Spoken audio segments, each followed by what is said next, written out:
जैसे देखो अभी आप जो हो, आप जीवात्मा हो, लेकिन क्या आप अपने को जीवात्मा मानते हैं? आप अपने को शरीर मानते हैं, पुरुष मानते हैं, आपको एक पुलिसमैन है, ये सब स्वीकृति है। जीवात्मा की तरफ कभी आप नहीं गए कि मैं शरीर नहीं हूं, ये तो पांच भौतिक शरीर है, मैं मन भी नहीं हूं, मैं इंद्रियां भी नहीं हूं, मैं प्राण भी नहीं हूं, तो मैं हूं कौन? अब उसका ज्ञान करने के लिए जब साधना किन गए तो पता चला मैं आत्मा हूं, अब जन्म नहीं होगा। पता चल जाए फिर जन्म नहीं होगा। अनुभव हो गया आत्म स्वरूप का तो जन्म मरण से मुक्त हो। जब तक अनुभव नहीं होगा तो अब आप पुरुष बन करके जो कर्म किए वो कर्म आपको अगले जन्म का बंधन है। अब ये जब तक कर्म नष्ट नहीं होंगे, कर्म परंपरा, तब तक जन्म चलता रहे। अब ये कर्म परंपरा ज्ञान से नष्ट होती है।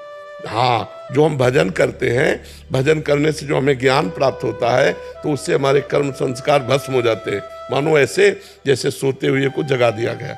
अब जगना है ज्ञान कि मैं आत्मा हूं, मैं शरीर नहीं हूं, मेरे द्वारा जो भी क्रियाएं हो रही वो मैं नहीं कर रहा, ये माया के द्वारा हो रही। सतोगुण रजोगुण तमोगुण गुणानुगुण वर्तनते मनुष्या पार्थ सर्वसा, ये गुण ही गुण में वर्त रहे, मैं थोड़ी कर रहा हूं। जहां उसको मैं का ज्ञान हुआ मैं मुक्त हो गया, मैं आत्मस्वरूप हूं, ब्रह्म स्वरूप हूं, ऐसा ज्ञान होते ही वो जीवन मुक्त हो गया। या भगवान के प्रेम में मतवाला हो गया, हर समय नाम चल रहा है, आंसू चल रहे भगवान के प्रेम में, अब उसका अगला जन्म नहीं होगा। भगवान की कृपा से या ज्ञान की कृपा से, दोनों के द्वारा ही हम अगला जन्म रोक सकते हैं, अन्यथा नहीं। छोटे मोटे भजन से रुकने वाला नहीं है, क्योंकि जब तक अज्ञान है तब तक जन्म मरण है। अज्ञान नष्ट हुआ तो जन्म मरण कोई नहीं है, हुआ ही नहीं कभी, जन्म मरण हुआ ही कभी नहीं। शरीर में पैक हो गए उसी को हम जन्म मान लिए, शरीर से छूट गए तो उसी को मरण मान लिए, फिर अगले शरीर में गए तो फिर जन्म हो गया। ये जाते रहेंगे कर्म संस्कार में। कर्म नष्ट हो गए तो मुक्त हो गए, अपने स्वरूप में आ गए। जैसे समुद्र वायु विकार के कारण तरंग कहलाएगा, और वायु विकार नहीं तो तरंग है नहीं, शांत समुद्र है। ऐसे हमारा स्वरूप शांत स्वरूप है। तो ये तरंगे जो है माया के कारण है, स्त्री रूप पुरुष रूप नाना प्रकार की भोग वृत्तियां, ज्ञान के द्वारा इसी माया का नाश हो जाए तो खूब भजन करे, परोपकार करे, भगवान से प्रार्थना करे, तो भगवान ज्ञान स्वरूप है, उनके जुड़ने से ज्ञान हृदय में जागृत हो जाता है। वरुण कपूर जी दिल्ली से। हरिवंश महाराज, श्री हरिवंश राधा वल्लभ श्री हरिवंश महाराज जी, आपके चरणों में कोटि कोटि नमन। महाराज जी, एक प्रारंभिक साधक के मन में कोई ना कोई वासना आती रहती है, और आपके सत्संग में सुना था कि अगर कोई भी इच्छा रही तो पहले इच्छा की पूर्ति होगी, फिर भगवत प्राप्ति होगी। महाराज जी, क्या अगर पर उस कोटि का भजन होगा तब, उस कोटि का भजन होगा तब इच्छा की पूर्ति होगी, ऐसे थोड़ी हो जाएगी। जब हमारी जैसे करदम जी को आज्ञा दी ब्रह्मा जी ने कि सृष्टि बढ़ाओ, तो सृष्टि बढ़ाने के लिए पत्नी की आवश्यकता होगी, तो उन्होंने 10,000 वर्ष तक तपस्या की, फिर भगवान से पत्नी मांगा।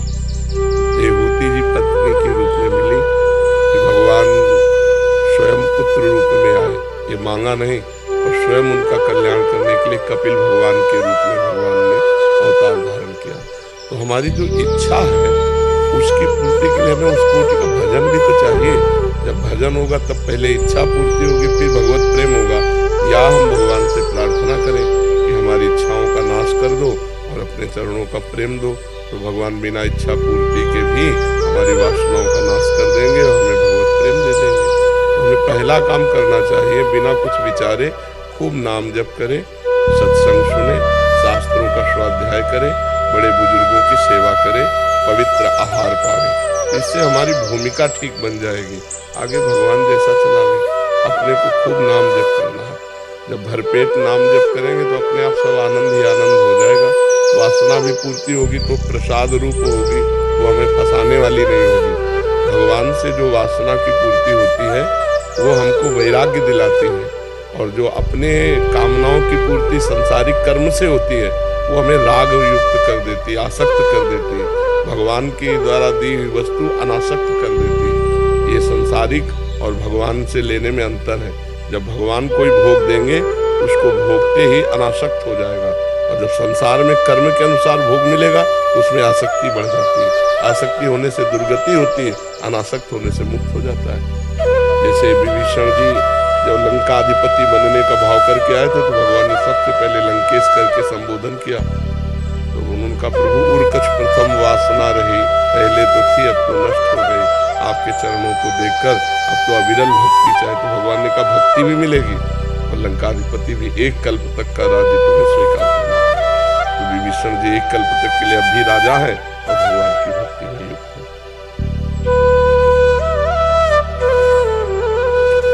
वासना विवेक के द्वारा कम कटती है, क्योंकि जैसे बार बार आप करोगे थोड़ी देर बाद फिर हो जाएगी, फिर हो जाएगी। भगवान मिटाते हैं। जब भगवदानंद मिलता अंदर से सुख बुद्धि खत्म होता है। जैसे हमें ऐसे संयोग आएंगे 1000 बार काटेंगे लेकिन वो वासना बनी रहेगी। जब फिर संयोग आएगा तो फिर उदय हो जाएगी शरीर भोग की काम। तो जब भगवदानंद की अनुभूति होगी तब शरीर पास रहने पर भी भोगने की इच्छा नहीं होगी। इसे वास्तविक वासना का नाश कहते हैं। और होता भगवान की कृपा से। खूब भजन करो, भगवान कृपा करें तो स्थायी वासना का नाश हो जाए। विवेक के द्वारा हम उसको दबा सकते हैं, उसको थोड़ी देर के लिए काट सकते हैं, लेकिन स्थायी नाश नहीं होगा। स्थायी नाश होगा भगवदानंद का अनुभव होने पर। भगवान की कृपा से जब आनंद का अनुभव हुआ तो सब घृणित भोगों की तरफ घृणा हो गई और सच्चिदानंद में रति हो गई। वो बात अलग है। तो भगवान से प्रार्थना करता रहे और नाम जप करता रहे। हेतल जी अहमदाबाद। राधे राधे। महाराज जी राधे राधे, आपके चरणों में कोटि कोटि प्रणाम। महाराज जी हम अपने जन्म का सही उद्देश्य कैसे जान सकते हैं? भगवान ने इस साधु समागम के द्वारा प्रथम भगति संतन कर संगा। हमारे जीवन का उद्देश्य क्या है ये सत्संग से पता चलता है। जब हम साधु समागम करते हैं तो पता चलता है साधन धाम मोक्ष कर द्वारा। ये मनुष्य शरीर साधना का धाम है और मोक्ष प्राप्ति के लिए है, भगवत प्राप्ति के लिए। इसका उद्देश्य केवल इतना नहीं है। हमारा उद्देश्य ये सब कर्तव्य करते हुए भगवान का स्मरण करते हुए भगवत प्राप्त हो जाए।